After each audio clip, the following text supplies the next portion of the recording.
Mason, what are you watching? We're watching Schoolhouse Rock.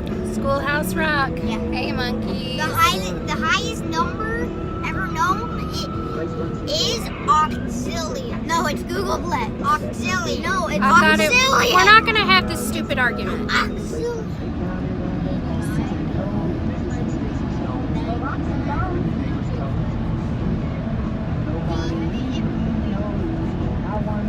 This is how we survive a car ride.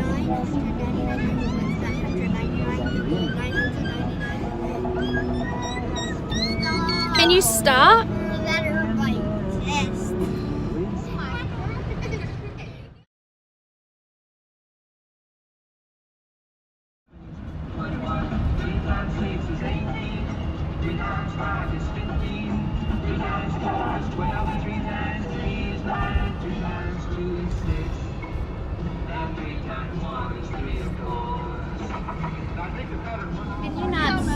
Can you not do that?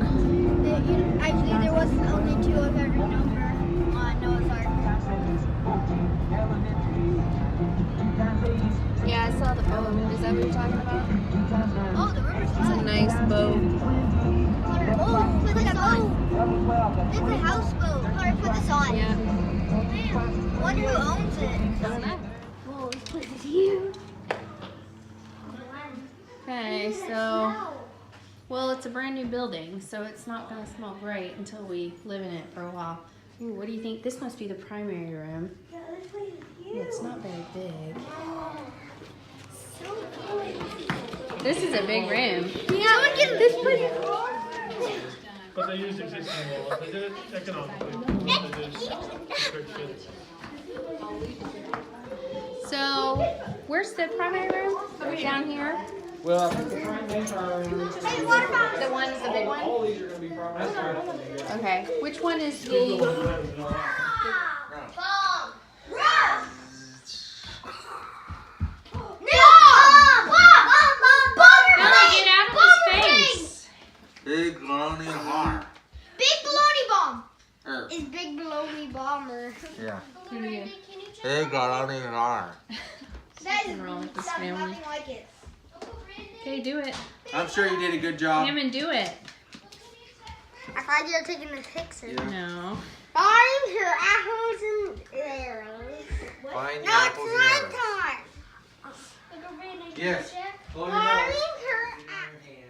Take it off. What do you think, Hunter? Shooting arrows.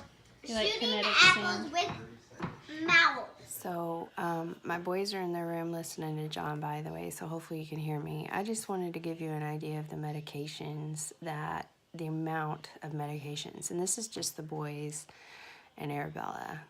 So if you know my kids and you've seen them, we're on the bare minimum for medications for their special needs. So when you think about saying to me, I don't really see autism in your kids, I don't really see ADHD, I don't really see Tourette's, I don't really see anxiety, let me show you why. This is our kids' medication bin, and there's several medications that are not in here. I have 2 more bottles of these, 3 more bottles, not of this kind of med, but from the same company that are our supplements. You know, this nighttime, it is nighttime, and I turn the bottles upside down. I also have turned this one upside down because I know in 2 weeks, this is Arabella for her ADHD. In 2 weeks, I know I need to fill that. That's why it's upside down. I wrote an N on the ones that are for nighttime. We also fill up this because this is 3 boys' nighttime medications that they have to take every night at dinner. The A ones are ones that the 3 boys take in the afternoon after lunch at school or at home. The rest of these they have to take in the morning. What's this one?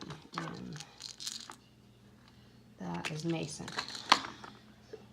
This one Mason has to take 3 times a day. So Ammon's on an antibiotic right now for his finger problem. And this he has to take 3 times a day right now. So that's an extra medication. So these are our nighttime meds that I've taken out of those bottles and separated. I know which ones is who. These are our daytime meds. This is 2 weeks worth of daytime stuff. So let me just show you what I deal with every morning. Hold on, let me open one. So in the morning, what I do, this is what the kids take. You know, this blue one is Arabella. Mason takes a couple of the other one. You know, I mean, this is my life every single day. My husband and I used to fight about who gets up in the morning because we finally discovered how to use these properly now that the kids are on regular medications. Because now we can dump this out in our hand and it gets separated out into 4 cups every morning, and they know which meds are theirs because I hand it to them, and they also know what they take. So they take what's in their cup every morning. I mean, this is daily. This is, you know, nightly. This is in the morning, this is in the night. These 3 and this one are at lunch. And then that doesn't even include my medications. These 2, 3 are mine. Then they take melatonin at night. I should put that in their nightly medication. And then these are my husband's. So the reason that you don't see autism in my kids or all of these other special needs is because not only this is what I'm doing every day, but I'm also giving them the therapy and the tools and the coping skills and working with them every moment they're with me. You know, whether it's working on making healthy food choices, whether it's working on good hygiene because a couple of my kids refuse to wash their hands because it's a sensory issue, but I have to work with them, you know, or calming techniques, or taking them to the library not because the library's fun, but because they have to work on their social skills. And I'm constantly by their side teaching them, hey, you know, say thank you, or, you know, don't yell at that kid because he won't play with you on the computer, or, you know, I mean, I'm teaching these things. So I've had people for the last 11 years, because Mason's 11, say things like, oh, don't worry, I don't see autism, or I don't see these issues that you're saying they have. Well, you don't see them because I'm doing my job, because I'm teaching them and giving them the therapy, and I'm doing their pharmacy stuff, and I'm taking care of those needs.